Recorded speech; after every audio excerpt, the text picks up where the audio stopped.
প্ৰশ্নত কৈছে যে 43.08 5.932 187.6 সংখ্যা কেইটা যোগ কৰা দশমিকৰ যোগ তাৰমানে কেনেকৈ যোগ কৰিব লাগে তোমালোকে মনোযোগেৰে চোৱা আটাইতকৈ আগত আমি ডাঙৰ সংখ্যাটো একেবাৰে ওপৰত লিখো ঠিক আছে আমি এনেকৈ লিখিলম 187.6 তাৰপিছত আমি লিখিম 43.08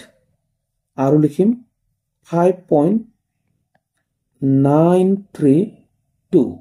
এনেকৈ আমি সজাই পেলাই লিখি দিব লাগে ঠিক আছে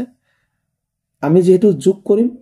সৰুটো ওপৰত বা ডাঙৰটো তলত লিখিলেও একো কথা নাথাকে ঠিক আছে কিন্তু মই ইয়াত ডাঙৰটো পাতি লৈছো আমাৰ যোগ কৰিবৰ কাৰণে সুবিধা হ'বৰ কাৰণে ঠিক আছে আৰু আমি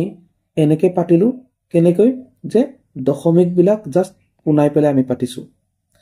সো এতিয়া ইয়াত কিছুমান আকপিছ হৈ থকা নিচিনা লাগিলে সেই কাৰণে আমি কি কৰিম এইবোৰ জাস্ট 0 এটা দি পেলাই মিলাই দিম এনেকৈ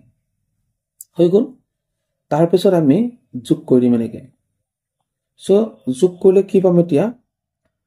যোগ কৰিলে আমি পাম একেবাৰে শেষত এককৰ আমি পাম 2 তাৰ পিছত এটো 8 আৰু 3 যোগ কৰিলে 8 3 11 1 উপলিব 1 আকৌ 6 আৰু 9 যোগ কৰিলে 6 9 15 উপলা 1 16 6 আকৌ উপলিব 1 দশমিকৰ পুনে পুনে দশমিক বহুৱাই দিয়া তাৰ পিছত আকৌ যোগ কৰা 7 3 10 10 5 15 15 উপলাকে 16 6 উপলিব 1 ওকে আকৌ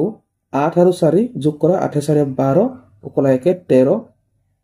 13 3 উপলিব 1 আৰু এই 1 আৰু উপলা 1 টো যোগ কৰিলে আমি পাই যাম 2 অৰ্থাৎ কিমান পালো 236.612